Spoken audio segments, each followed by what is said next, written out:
Nós vamos ler um texto que é muito conhecido, e ele está em Lucas capítulo 4, a partir do versículo 18. Uma referência direta a Isaías 61, versículo 1.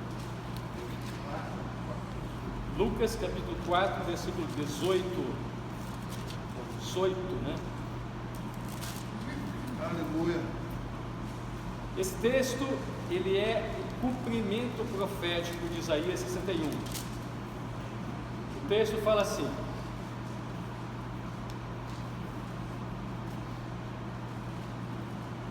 o Espírito do Senhor está sobre mim, porque Ele me ungiu para pregar boas novas aos pobres. Ele me enviou para proclamar liberdade aos presos e recuperação da vista aos cegos, para libertar os oprimidos e proclamar o ano da graça do Senhor.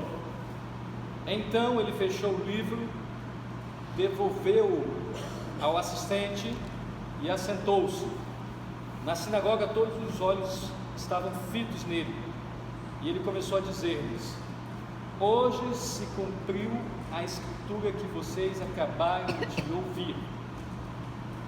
Eu vou repetir essa última frase: hoje se cumpriu a escritura que vocês acabaram de ouvir. Agora, esse é o ponto em que começa a mensagem de Jesus.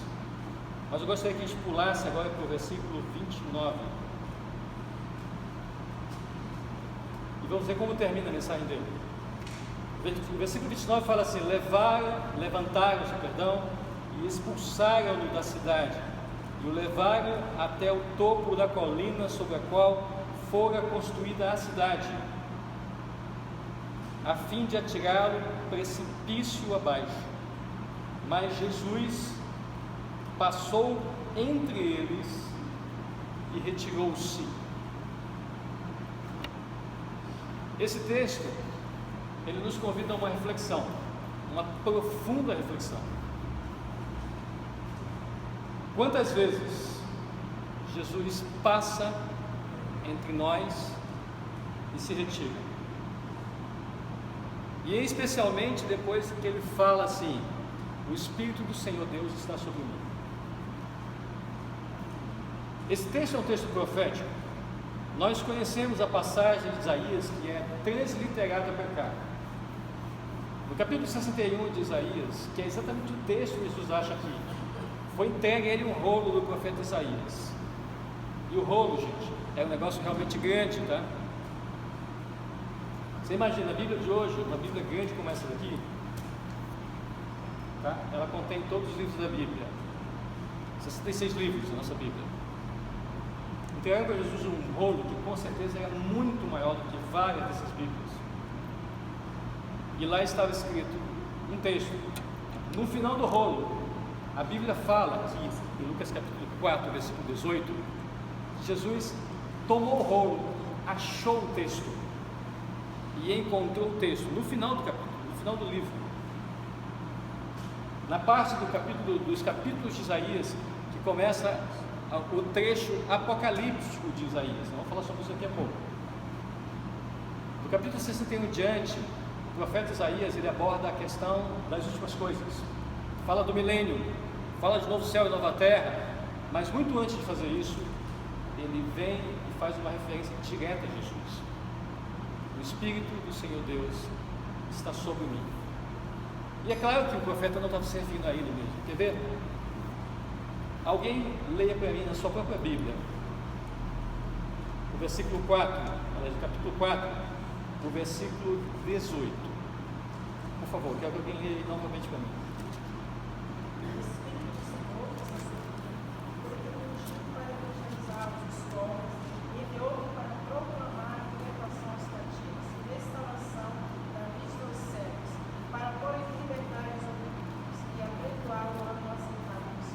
Até quantas expressões aqui foram ditas?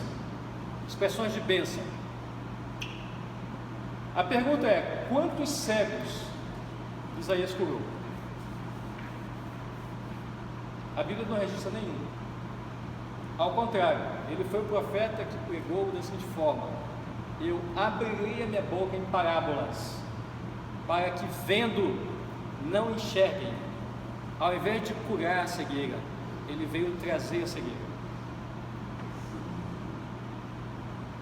O profeta Isaías não estava se referindo a ele mesmo, estava se referindo a Jesus. Jesus cumpriu cabalmente essa palavra.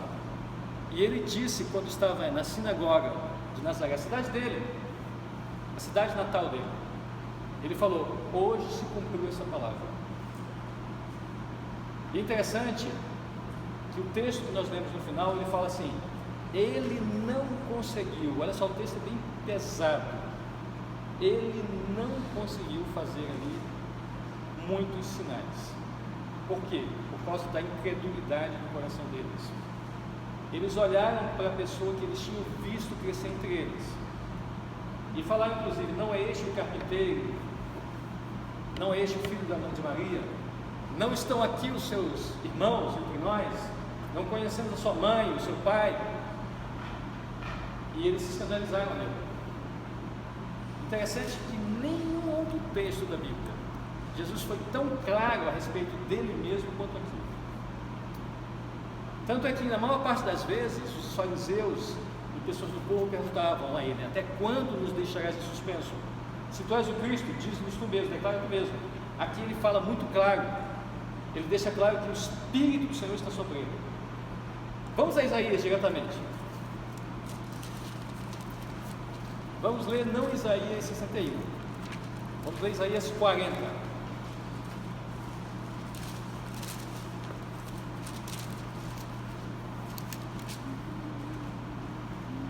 Primeiramente, o versículo 3 do capítulo 40. O que está escrito aí para a gente? 3. Apenas um versículo. Voz que clama no deserto, preparai o caminho do Senhor, e direitai no erro, vereda a vosso Deus. Esta palavra profética aqui se refere a uma referência dada a João Batista. A voz do que clama no deserto é a própria voz de João Batista. Nesse momento aqui, o profeta Isaías começa a anunciar a anunciação de Jesus. Ele diz como Jesus seria anunciado. O interessante é que tem uma palavra de Jesus a respeito de Zacarias, João Batista e dele mesmo. Ele fala assim: um não comia nem bebia e disseram: tem demônio. O outro comia e bebia e disseram: é um glutão. Mas ele falou assim: ó, entre os nascidos de mulher nunca houve um tão grande quanto João Batista. E ele completa falando que o menor no reino dos céus é maior do que ele. Quando eu pergunto para vocês, quem vocês acham que na Bíblia foi o maior homem de todos eles? Fiquem à vontade. Quem assim chama mais a atenção de vocês? Quem se destaca na multidão? Tirando Jesus, quem é que se destaca mais? Homem. Paulo. Hã? Paulo. Paulo. Quem mais? Pedro. Mais alguém? João. João Batista. Mais uns 2 ou 3. Moisés, top. Hã? Pode ser do Velho Testamento. Davi. A Bíblia fala dos 3 homens mais justos de todos os tempos, em Ezequiel. Quem são eles? Os 3 mais justos de todos os tempos? Abraão. Jó, Abraão. Noé e? Não, o terceiro Abraão. Daniel. Daniel, é o terceiro Daniel. Tá bom? Inclusive algumas traduções falam Daniel, mas é muito improvável que seja outro que não o próprio Daniel. Ok? Mas eu pergunto a vocês, quem é o homem, exceto Jesus, mais top de todos? É algum desses que vocês citaram? Não, Jesus falou quem é. Ele falou: dentre os nascidos de mulher nunca houve um tão grande quanto João Batista. Tá bom? A Bíblia deixa bem claro que João Batista foi o maior de todos. Ganhou de todos esses que vocês citaram, foi o top. Só que Jesus fala uma coisa curiosa. Quando vocês falam assim para você, quando você fala para você mesmo assim: eu não chego ao nível de Moisés. Moisés jejuou 2 vezes, 40 dias, 40 noites. Bateu o recorde, tá? Moisés foi 2 vezes, Elias uma vez e Jesus uma vez. Então 3 homens que mais jogaram na Bíblia e viram o poder e a glória, inclusive transgrediram, entre aspas, as regras da própria medicina e da biologia, porque permaneceram 40 dias e 40 noites sem comer e beber. Foi algo milagroso, isso não tem nada a ver com a resistência humana, certo? Mas foi por causa do Espírito de Deus na vida deles, ok? Moisés bateu o recorde. Abraão foi chamado de amigo de Deus. Davi, um homem segundo o coração de Deus. Olha o nível desse camarada. E que tal falar, por exemplo, de Paulo, o cara que sacudiu o Império Romano inteiro? E Pedro, um homem que numa única mensagem converteu 3.000. Não está errado falar que ele converteu. O apóstolo Paulo, inclusive, fala sobre isso. Em 1 Coríntios 9, é um texto que eu gosto de citar bastante, para vocês verem o quanto é importante a nossa participação no reino. Em 1 Coríntios 9, o apóstolo Paulo ele fala a respeito da luta que todo crente tem que ter, e não pode esmorecer nunca. 1 Coríntios capítulo 9, olha o que o texto fala. A partir do versículo,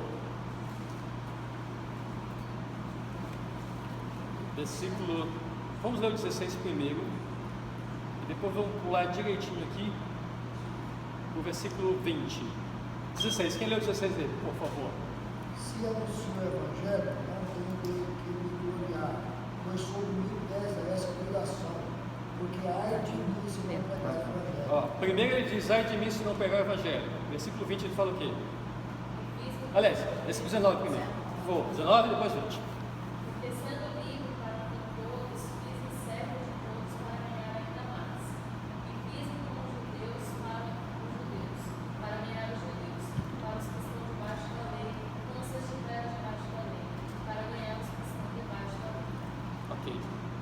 Pula aí para o versículo 22 agora, que é o grande finale.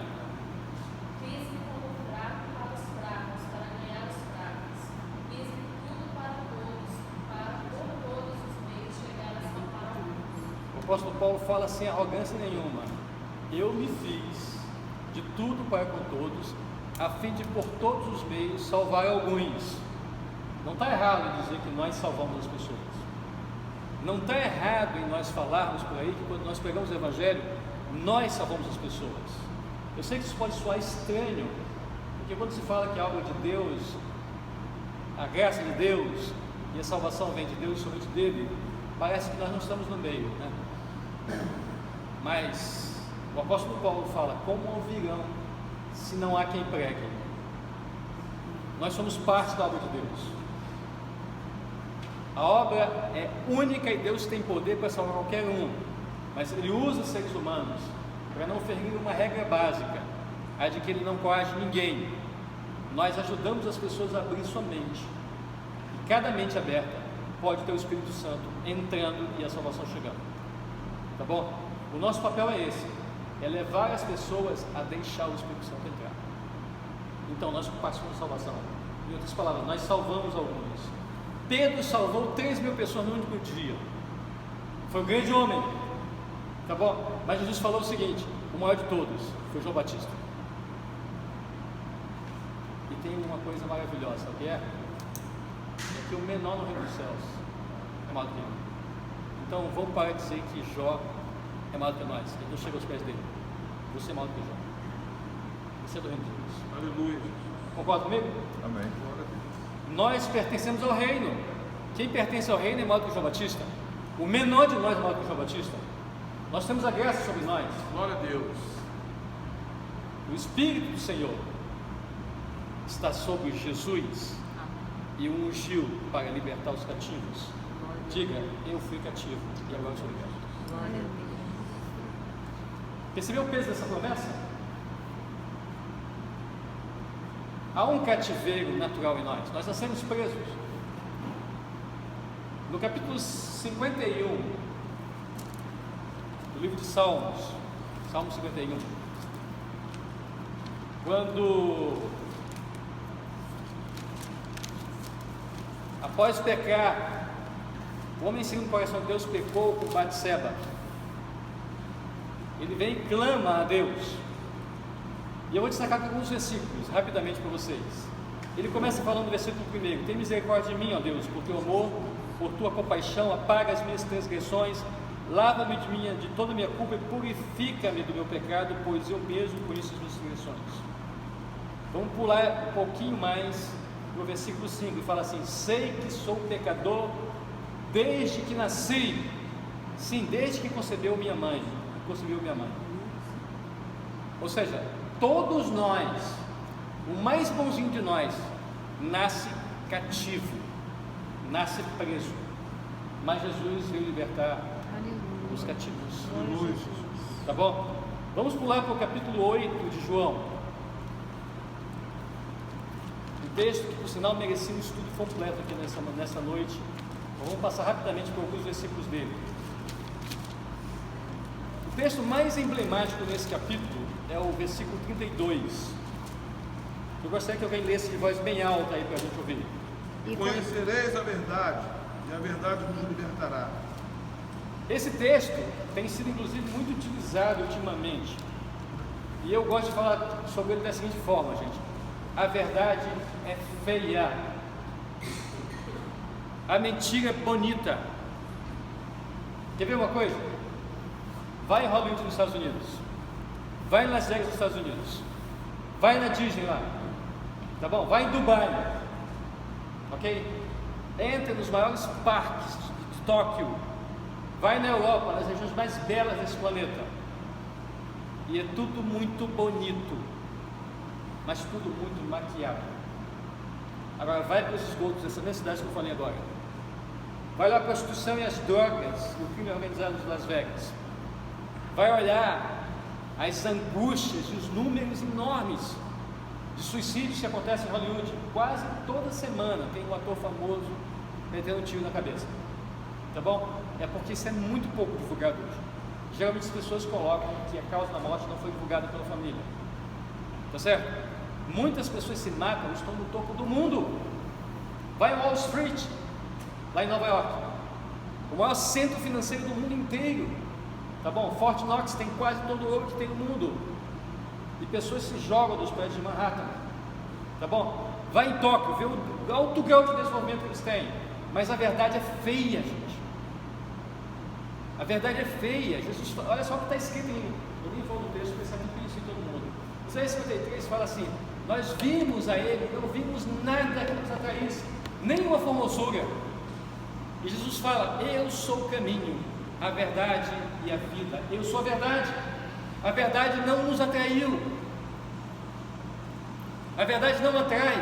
Olha o que nos dá salvação: a cruz de Cristo. É bonita? É um espetáculo bonito? É feio. Uma vez o Gabriel, alguns meses atrás, a gente perguntou: qual é a classificação etária da Bíblia? Qual é a classificação indicativa da Bíblia?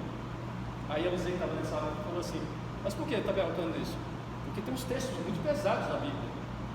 Os nossos filhos estão lendo a Bíblia há uns 3 anos já, esse é o 3º ano, tá bom? E na época o Gabriel estava com 9 anos de idade. Tem textos pesados, a verdade é feia, crianças. Não se pode maquiar, não se pode ver um mundo que é cinza e preto e branco como se ele fosse colorido, maquiado. A verdade é feia. Nós somos cativos, nós éramos cativos, ele está dizendo, nós nascemos cativos. Mas nota o que acontece aqui, o que Jesus fala nesse mesmo texto, em João capítulo 8, um pouquinho mais à frente, depois que os fariseus contestam a respeito da libertação, tá? Eles falam assim: somos descendentes, versículo 33, de Abraão, e nunca fomos escravos de ninguém, como você pode dizer que seremos livres?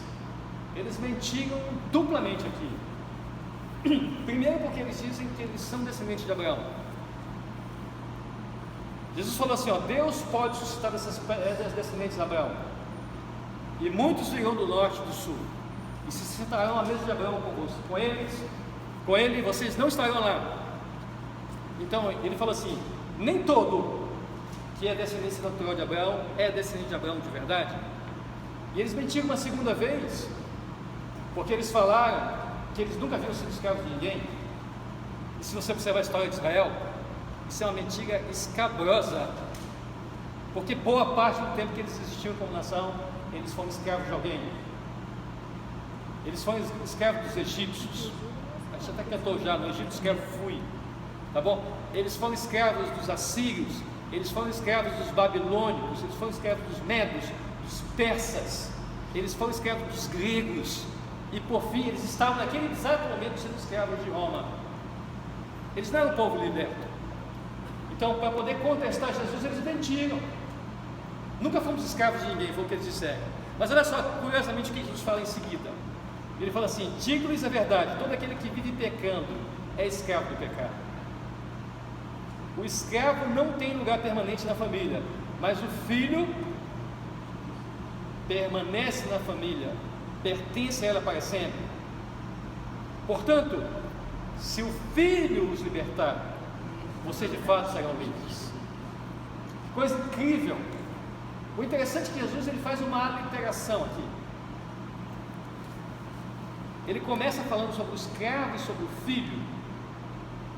Se você for a Romanos, entre os capítulos 8 ao 9, do 9 até o 11, o apóstolo Paulo ele gasta saliva com força para explicar a nossa eleição em contrapartida com a rejeição de Israel. E o texto mais emblemático fala que nós fomos enxertados numa figueira, éramos uma figueira brava e fomos enxertados na figueira verdadeira. Nós somos enxertados, e o texto fala que nós temos que temer e não nos ensoberbecermos. Ele fala assim: tu, pois, permanece firme, não te ensoberbece, porque se Deus não poupou o ramo natural, também não te poupará, tu que és figueira brava. Sabe o que significa ser liberto? Significa estar em Cristo. Quando alguém pergunta para você: você vai para o céu? Você se considera salvo? Eu sei que a maior parte de nós tem a tendência de temer na base, não tem? Eu sou pecador. Ou então eu não sei se eu tenho certeza da minha salvação, mas a Bíblia ela não apenas nos convida, mas ela nos outorga o direito de sermos chamados salvos. Entendeu? Vamos primeiro a Romanos capítulo 5.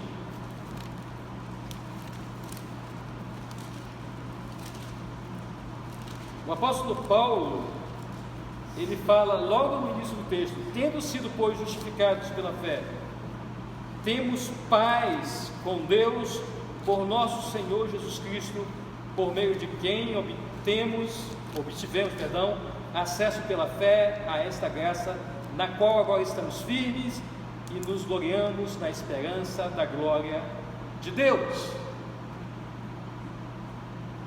Quando alguém acusa você de alguma coisa, quando alguém fala que você cometeu um erro, qual é? Não precisa responder aqui não, tá? Qual é a sua primeira atitude? Assim, eu vou explicar para vocês o que o ser humano normalmente faz, tá bom? Geralmente, a primeira coisa que a gente faz é ficar aborrecido com quem está nos acusando. Olha lá. Número 1, nós ficamos aborrecidos. Número 2, nós nos justificamos. E número 3, nós devolvemos a gentileza e contra-atacamos. Vamos repetir isso? Primeiro, o que a gente faz? Fica com raiva, aborrecido. Segundo, o que a gente faz? Justifica. E terceiro, o que a gente faz? Retribui a gentileza, né?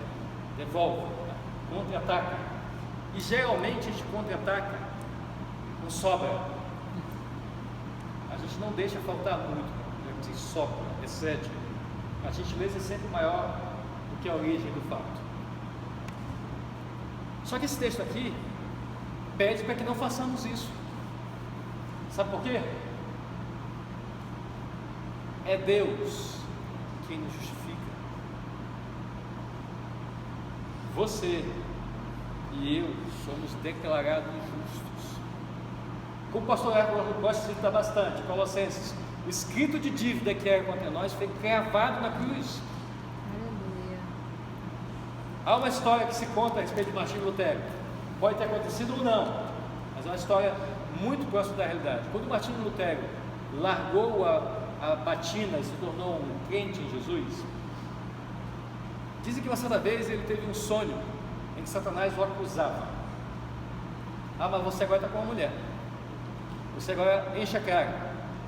Você agora não pertence mais a uma igreja. Você não está salvo. Aí, nesse sonho, Martinho Lutero responde para Satanás. Tem mais alguma coisa? Tem mais isso, mais isso. Tem mais alguma coisa? E a lista começou aumentando.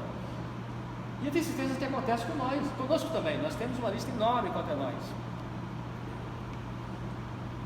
Aí o Martinho Lutero responde assim: se andarmos na luz, como Ele na luz está, temos paz uns com os outros, e o sangue de Jesus Cristo, o seu Filho, nos purifica de todo pecado. Glória a Deus. Toda essa lista foi rasgada por Jesus. Se tiver muito mais, vai ser rasgado também. Quem nos declara justos é o Senhor. Ele que liberta os cativos. É Ele quem nos diz, chancela na nossa testa e coloca o selo claramente, deixando em alto e bom som definido na eternidade que nós somos justos. Justificados, pois, pela fé, temos paz com Deus. Deus quebrou o muro que nos separava dele. Foi Ele que rasgou o véu que nos separava. Glória a Deus. Nós temos livre acesso pelo novo e vivo caminho. Aleluia. Nós temos ousadia de entrar na presença de Deus e deixar claro que somos dele.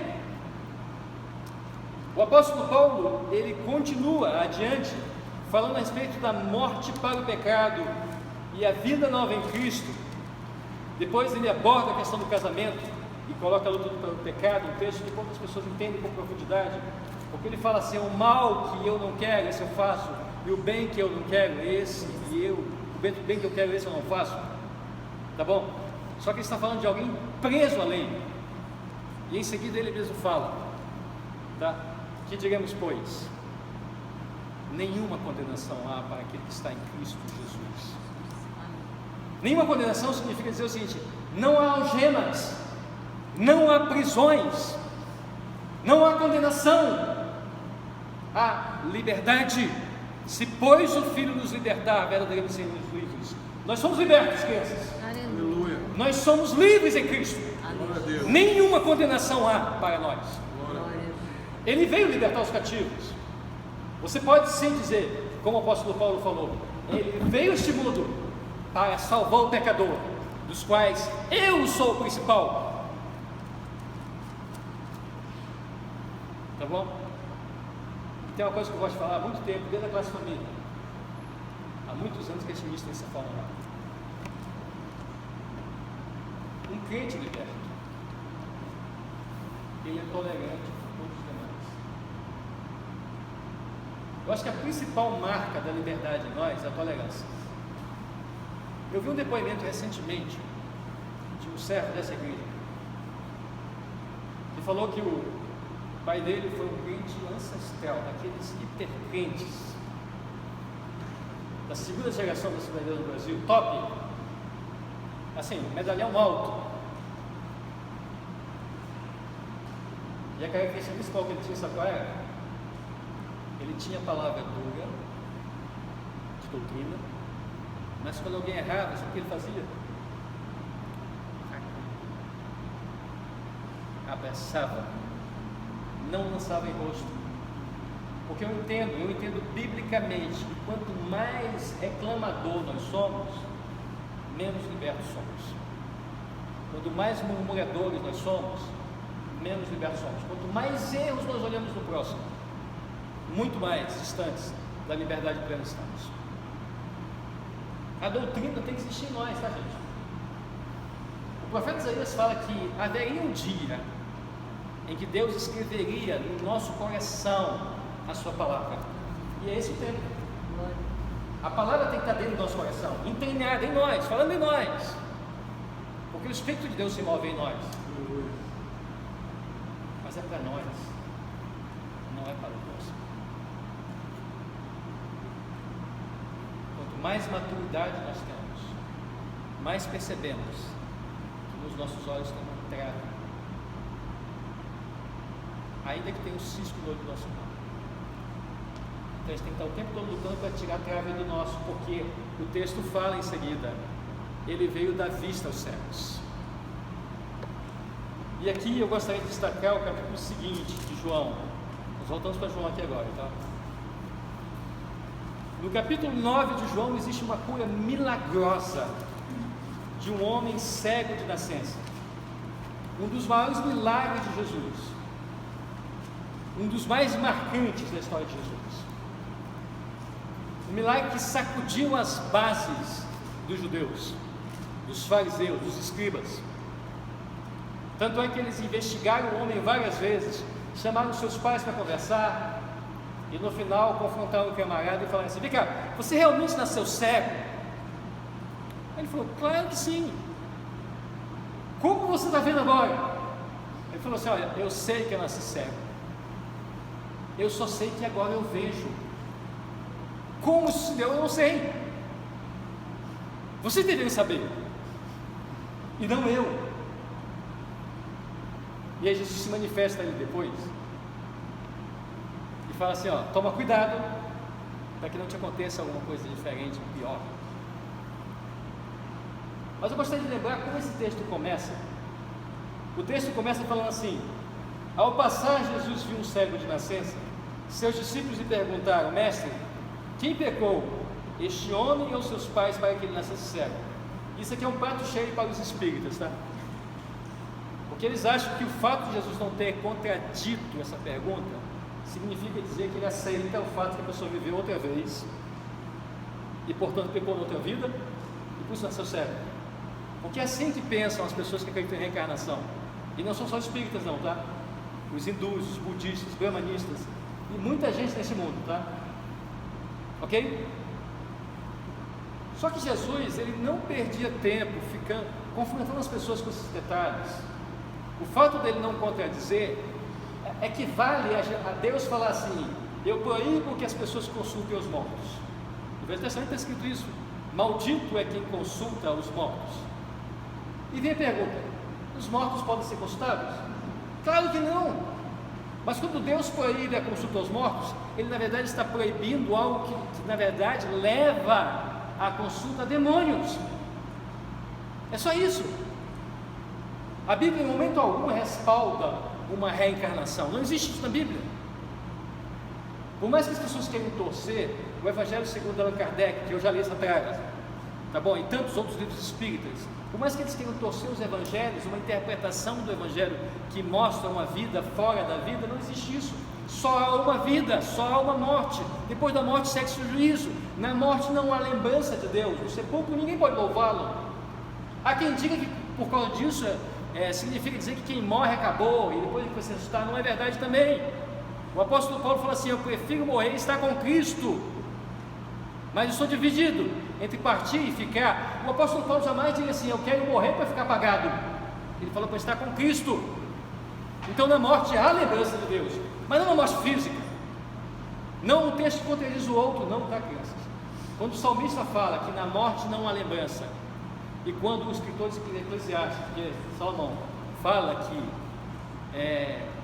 antes que se rompa o copo de prata e se despedaça o copo de ouro, antes que se rompa o cântaro junto à fonte e se desfaça a roda junto ao poço, e o pó volte à terra de onde era, o Espírito de Deus que o deu, lembra-te do teu Criador nos dias da tua mocidade, antes que venham os maus dias e cheguem os anos dos quais dirá: não tenho neles prazer. E ele fala assim: tudo que vier a mão para fazer, faz com todas as suas forças, porque no além, quando tu vais, não há obra alguma. E há pessoas que interpretam que o pó volta à terra de onde era, o Espírito de Deus que o fez e acabou e pronto, e acham que na morte não há lembrança de Deus. Não é bem assim. O que Davi quer dizer é o seguinte: para quem está na sepultura não existe mais nada,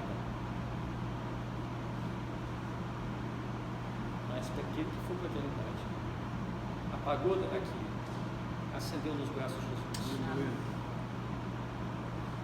Lá há lembrança dele. Na morte não. Mas quem disse que a gente vai para a morte? A Bíblia diz, Jesus falou: quem crê em mim, ainda que morra, viverá. Passou da morte, vai à vida.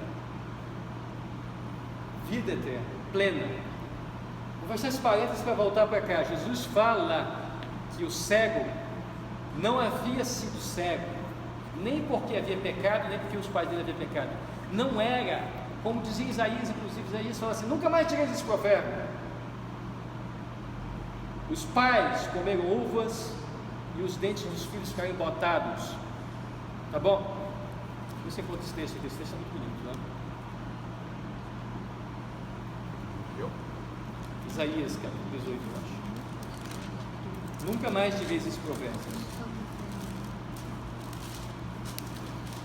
Não é aqui não. Daqui a pouco eu encontro ele. Mas olha só, o texto fala que não foi nem para que uma coisa acontecesse nem outra, mas para que a glória do Senhor se manifestasse nele.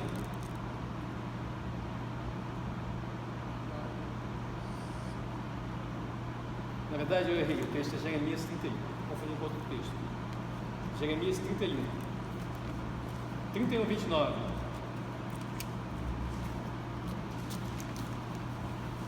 Alguém lê pra gente?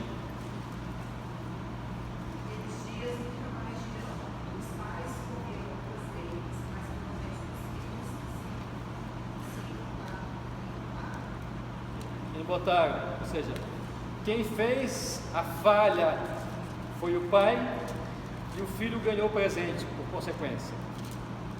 Isso é uma facada em quem acredita em maldição hereditária, tá? Eu acredito em maldição hereditária só no seguinte contexto: é que pais têm poder de amaldiçoar sim os filhos, tá? Os pais são autoridade na vida dos filhos. Mas não é porque o pai errou que o filho vai errar também. Aqui nessa mesma igreja nós já tivemos membros que foram policiais de elite e filhos de bandidos de alta periculosidade. Aliás, o que eu conheci durante muitos anos aqui, nasceu num presídio. O pai era bandido, condenado a 30 anos de cadeia, e ele se tornou policial cristão evangélico, servo de Deus Altíssimo. Ok? O ponto é esse, crianças: não é o pai que transmite pecado ao filho. O filho de crente não é crentinho, tá bom? Assim como também filho de ateu não é ateuzinho. Há ditados terríveis por aí que falam que pau que nasce torto não tem jeito, morre torto. Mas nós conhecemos o carpinteiro de Nazaré, que torta qualquer tralha. Glória a Deus. Eu fui desentortado por ele. Embora seja torto no pescoço, né? E na língua também, mas espiritualmente eu sou reto. Ele me arretou. Eu sou arretado pelo Senhor. Tá bom? Para usar uma parenidade boa aí, porque vocês são nordestinos. Só para terminar, nós estamos no finalzinho já aqui. Existe um discurso aqui terrível a respeito da cura. Jesus cura de uma forma incrível. Ele faz lama com a saliva dele e manda com que ele se lave no poço de Siloé, né? Eu conheço pessoas que foram a Israel e falam que esse poço existe até hoje. Uma galera tenta ir lá para tentar pegar água naquele lugar. Não é o poço que tem poder, o dono continua aqui, ele tem poder. Aleluia. Ele cura.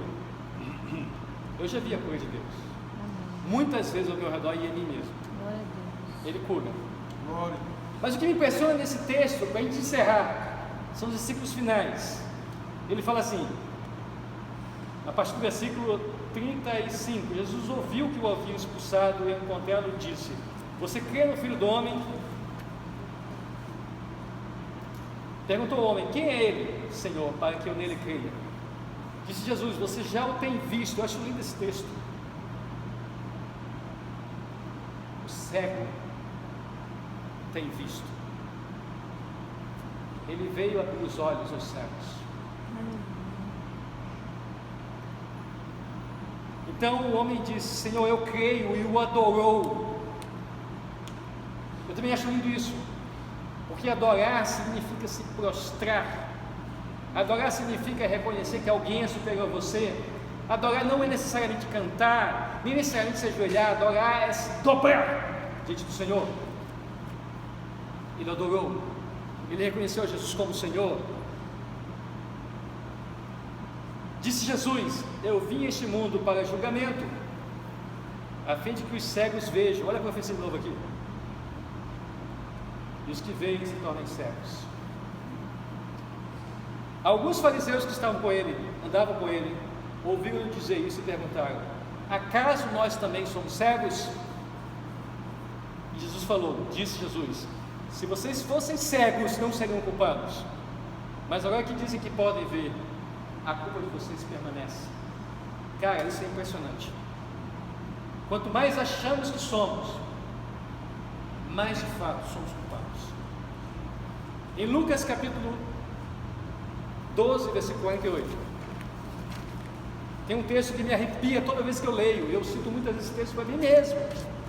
O texto fala assim: aqueles que sabia a vontade do seu Senhor e não a fez, será digno de muito mais açoites. A partir do versículo 47 fala isso. E no 48 fala assim: porque quem muito é dado, muito é cobrado. A quem muito é concedido, muito mais será exigido.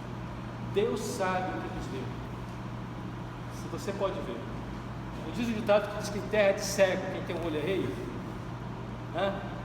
Imagina você que tem os dois. Seus olhos foram abertos. Há coisas que você vê que ninguém consegue ver. Há percepções que você tem acerca das outras pessoas que servem para que você ame. Não aponte o dedinho. Não julgueis para que não sejais julgados. Mateus capítulo 7. Porque com os mesmos critérios que julgares, com esses mesmos critérios serem julgados. Não vale a pena. Eu me recordo de um período que eu estava trabalhando feito um cavalo. Eu trabalho bastante, mas eu estava trabalhando mais ainda. Eu passei algumas semanas sem vir aqui na igreja. E eu achei interessante no dia que eu cheguei. Eu sou um crente velho, gente. Crente velho também erra, tá? Ok? Eu completo 50 anos no mês que vem. Tá bom? E no mês seguinte, que coisa linda, né? Eu completo 38 anos de evangelho. Vou converter aos 12 anos. Mas eu ouvi do irmão o seguinte: irmão, você está sumido, hein? Você está desviado? Aí eu falei assim: ó, se eu tivesse de fato desviado, eu seria digno da sua pena, do seu amor, e não dessa bela recepção. Talvez, se eu tivesse fraco, eu me tornaria desviado hoje aqui.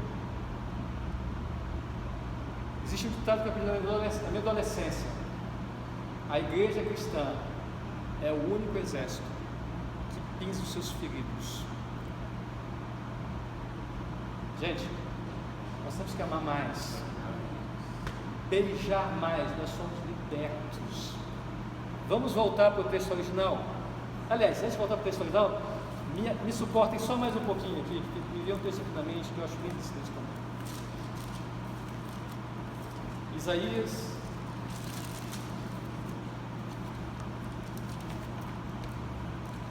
capítulo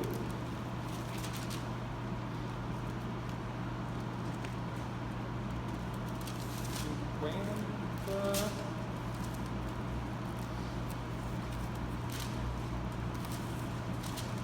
Vou chegar lá. Capítulo 55. Venham todos vocês que estão com sede, venham às águas. E vocês que não possuem dinheiro algum, venham, comprem, comam. Venham, comprem vinho e leite sem dinheiro e sem custo. Por que gastar dinheiro naquilo que não é pão, no seu trabalho árduo, naquilo que não satisfaz? Escutem-me e comam o que é bom, e a alma de vocês se deliciará com a mais fina refeição. Na versão original fala: ouçam e a alma de vocês viverá. Esse texto é lindo, né? Que tal esse texto? Ele é muito bonito.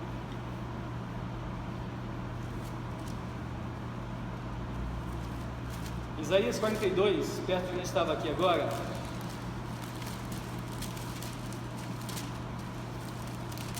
Versículo 1: eis o meu servo a quem sustenho, o meu escolhido em quem tenho prazer, porém nele o meu espírito, e ele trará justiça às nações. não gritará, nem clamará, nem erguerá a voz nas ruas, não quebrará o caniço rachado e não apagará o pavio fumegante, com fidelidade fará justiça, não mostrará fraqueza, nem se deixará ferir, até que estabeleça a justiça na terra, em sua lei as ilhas ou os povos porão a esperança. Nós temos a mente de Cristo, não temos? Está na hora de a gente não apagar pavio que fumega e nem esmagar a cana quebrada, tá? Está na hora de a gente não fazer nossa voz servida na praça com arrogância, da gente ser servo e sofredor, porque quem é misericordioso alcança misericórdia. Somos pobres, miseráveis, cegos e nus, como Jesus disse à igreja da Odisseia, tá?